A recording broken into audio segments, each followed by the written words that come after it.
siguro yung nalaglag. Tangin ako, nagulat ako sa... Ang ina. Anong sawa?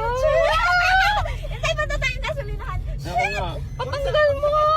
Hindi, tabi mo lang muna. Tabi ka Baka lang muna. bubuksan ang pinto. Oo. Nangangata lang po. Para ka namang hindi sanay humawak ng ahas. Sa gasolinahan, hindi mo tanggal na. Bawas sa gasolinahan. Bakit? Baka magpagas siya. Uy, baka pumasok sa makina. Ano yung buksan mo? Huwag mo sabihin. Bumisina ka! Oh my God! Kuya! Kuya! Ayaw ka dito! Yes! Kuya! Ayaw niya Kasi na, mahaba, mahaba. Kuya! Kuya! Nakikita. Kuya, nilipit na ako dyan. Pumunta na sila Ara na sa sarili ng ating Kuya! Ano ba na experience to? Wala pumasok sa makina. Tunay? Saan niya lalabas? Yan ay, hindi pumasok. Kuya, kunin mo na.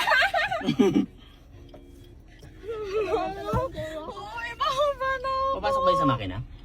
Oo. Mainit ang makina. Huwag kang bumaba, baka makapasok sa atin at gagawa nila ng paraan. Bershe, wala na. Hindi nandyan. Oh, nandun daw. Wala na? Wala na. Wala na daw. Hindi nandyan. Nandun yun sa loob. Pumasok. Baka lumabas dyan. Pumasok yun dito? Labas muna tayo. Nasaan? Ara, baka lalo makapasok sa atin. Wait, pwedeng buksan to? Labas muna tayo. Baka nga makapasok sa loob. Huwag kang magulo. Kuya, hindi yung papasok dito. Nawala. Putang ina. Kuya, hindi yung papasok sa loob. Hindi daw papasok. Sure ka? Hindi daw. Walang papasukan sa loob. Pero mainit ang makina, lalabas din yun, di ba?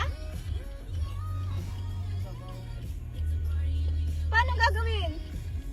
Labas muna tayo, Beshi. Walis, oh, may walis si kuya. Tumawag ka 911. Papunta yung police eh. Putang ina. Labas muna tayo. Hindi ako. Huwag kang lalabas, Ara! Sige, lalo ka.